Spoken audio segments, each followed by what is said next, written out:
So it seems to be working this time. Welcome back to Bogdan knows stuff about conferences and Richard doesn't episode. I don't know how many. And today we're talking about overload, team overload. So the advice that we're talking about is shift tasks proactively before burnout hits. In events, workload is inherently spiky. The AV lead is slammed in the last 2 weeks. The marketing lead is slammed 6 weeks out. Good managers forecast these spikes and redistribute. So I've talked to some lovely people in the ops industry, part of the events industry recently, thanks to OpsNest, and it's been really interesting learning about workload, mental workload.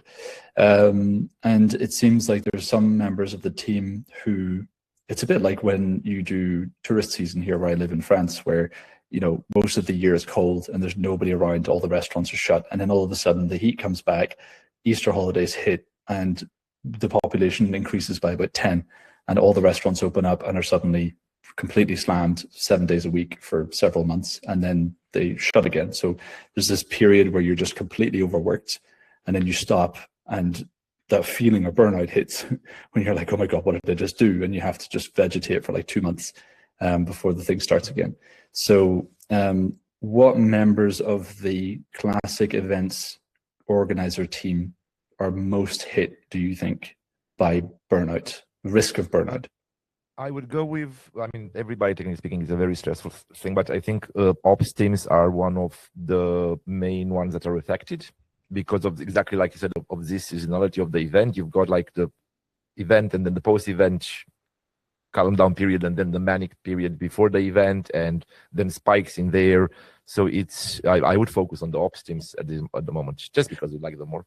Yeah, of course. But that's so because there's different parts of the event. I would say I would imagine that from what I've heard, the burnout is more linked to the variable of predictability. So there are some things about running an event that are predictable and some things that are probably very unpredictable. So you can predict how many sessions you're going to have and how much you're going to fill up the session calendar. And yes, okay, a speaker might not show up or be sick, and you have to cancel or reassign or whatever, but probably there's less variability there. Probably most speakers end up showing up. I don't know how right I am about that or not, but something like ops where you're organizing exhibitor space, and then when they get there and they set up and they arrive and they're like, oh, we asked for electrical plugs and we haven't got any, what the heck is going on? And then you have to go and find out, was it the sales team that messed up? Was it you that messed up? How do we get these guys their electrical plugs? Who do we contact to get that to happen? Probably the whole risk assessment thing as well, worrying about, okay, we've risk assessed the cooking demo that's going to happen. Now we have to actually deploy people on site, and oh my God, there was a small fire. Now what do? We have to implement. So there's a lot of unpredictability in there that probably swamps ops teams, I would imagine. How do most conference organizers deal with this? Because you can't have someone working 60 hours a week just because there's a lot of unpredictability. How do they manage those extra hours normally during the conference weeks? They just work overtime, or they hire agency people, or they hire external people to help with that, and so on. Would you say the more frequent is that they just work 60 hours a week, or the more frequent is that they actually hire external help? I think it's depending on the company, but it's always an overtime problem. Okay. Now, the technology-wise, solution-wise, what do people currently use that helps to reduce that? I mean, you can't reduce the unpredictability, but it helps to deal with spikes. That's probably a question for Lou, but my best by my Lou, I don't know, Emma can talk to the ops people, and we need to talk to them about that anyway. But I would say they mainly work on spreadsheets. Some teams use existing tools like Monday, Asana type of things that can actually, if used correctly, can give you a specific workload predictor to a certain degree, if you set it up correctly. Mm-hmm. And that's it at the moment. Give me an example of something that you could imagine or that you've experienced at a conference where everything was kind of going smoothly enough, and you're at your max, you're at your capacity, but everything's sort of flowing smoothly enough, and something that's like not an untypical thing happens that suddenly causes you hours worth of work that completely ruins your day, because then you're up until midnight trying to sort it out. Give me just any one or more examples. Practical example from a few years ago. We were working on this big science health exhibition in Germany. The teams were all there. Everything was kind of set up. And then the day before, we had 4,000 people coming in through the doors in the morning. We were setting up the registration, and somebody somewhere from another team, not ops, ordered the badges, the wrong badges, basically. So what they did, you had these silly scanners and that read the back of the badge with a black line. And what they did, somebody decided somewhere, without telling anybody, that they would print on the back of the badges in very dark black color the health and safety rules. Cool. So the printers didn't work. So we figured that out. When we got the stock, it was afternoon the day before the conference. Cool. So everything was going smoothly, and happy days. Everything went tits up. We ended up working until midnight trying to solve the problem. We got new stock in the morning. So shit hit the fan, literally. So technology can't necessarily solve that problem when it happens, but the cause of the problem was, it reminds me of software development, because that sounds like the kind of thing where you've developed a new feature, which is, you think it's clever to print the health and safety on the back of the badge. It doesn't seem like there would be any problem with that, but you develop a feature that you don't realize touches another system that was working perfectly before, but now that extra feature kind of poisons the feature that's been working. So you don't even know why it's not working anymore, because you're like, it was working literally yesterday. What the hell happened? And it's just because of that change that seems kind of not at all linked, but is completely linked. So I don't know exactly how technology... It might not be the best example, but the idea that shit happens all the time. So if you are at 100% capacity and you don't have the people to deal with it, then it's a problem that you cannot solve. Yeah, I mean, but it's I don't like shying away from difficult examples. So in that one, the problem was that you could scan the code, but with the black stuff that was printed on the back, the code was then unscannable. No. So it wouldn't print, because the printer would work, would just read the line, so it wouldn't print the badge. So we would not have badges in the morning. So people can come in, but they wouldn't have any badges. So how did you? So what was like the path to solution? Did you have to reorder all the badges, or what? The path and solution was twofold. One, we've started pre-printing badges, because it would just, some of them we would print, but it would just go down 4 or 5 different. So it would print one badge over 5, because there's those stacked ones that are linked. Yes. So we would pre-print and then reuse the whatever. Overstock to print, because we didn't have we didn't have enough stock to print 100,000 the 4,000. And we've ordered a batch in the morning for those people who are coming, and also played a lot with the very shitty software on the printers to try to make it less sensitive to a certain degree to those things. And but it's basically a comms problem, but because we had 4 people working on this that couldn't do other things. Probably a better example in spikes is the build-up, where you might have problems with deliveries, where furniture hasn't arrived on time, or things like this, technically speaking, because then it's more or less a understanding who's available and who can deal with it. I'm just trying to bring it back more to the conversation of where we started. And but it's the same kind of thing. It's the same thing of, if you have ordered furniture and it hasn't arrived, you need to know that it hasn't arrived. So there needs to be someone on site who is. It reminds me of that example of when we sent Mariah to install the big screen at one of our conferences we did, where he had to liaise with the screen provider. He had to go on site, liaise with the team to get it set up in the right place, to test it with them. So he had to be physically there to do those things. And then we had to have an open channel of communication with him to make sure on our side that things were working. So he could report back, oh, the screen resolution is way too big. You guys need to change this button on your side so that it's bigger so people can see it. So there's that. It's that kind of, so there is a world of bringing as much of the digital into the physical as you can, and I think that's a big bridge to cross. But that's part of where AI helps, because AI has vision. So it has vision. It can look at databases. It can communicate with people, it can send messages, it can receive messages. So I think where that could have been, where those kind of potential spikes could be avoided is if the AI, you have some sort of AI system that is able to access the things that, like, for example, the reports of who, you know, has the furniture arrived or not, or that the person who receives the furniture is using the same database as what you're using to say if the furniture is ticked off your to-do list or not. But for the badges example, it would be like that the AI has some sort of connection with the design of the badges. So you've actually used the AI to help you to make the badges, and it's in a system of a database that the AI has access to. And then when you have that problem, that the AI can go in and see how it can offer to fix it by maybe going in directly to the badge data and removing the stuff that's a problem. You're absolutely right. I think we are trying to not necessarily overcomplicate, but going into a more complicated solution. I want to drag you back a little bit and say that, for example, the overload of work causes problems, like the badging thing, because nobody had time to look at the back of the badging and somebody approved it without actually seeing it, whereas the AI can go and flag problems that you miss. One.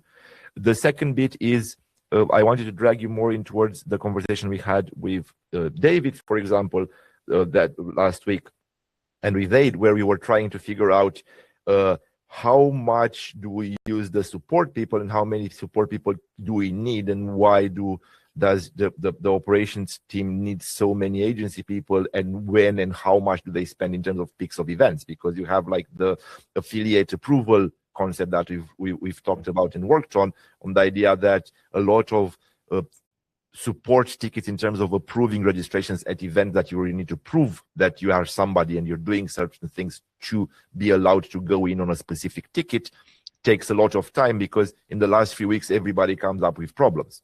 So I'm trying to drag you back more towards the management type of things. Yeah, and that's so there is something to be said about that, but it is more of a kind of complex corporate solution.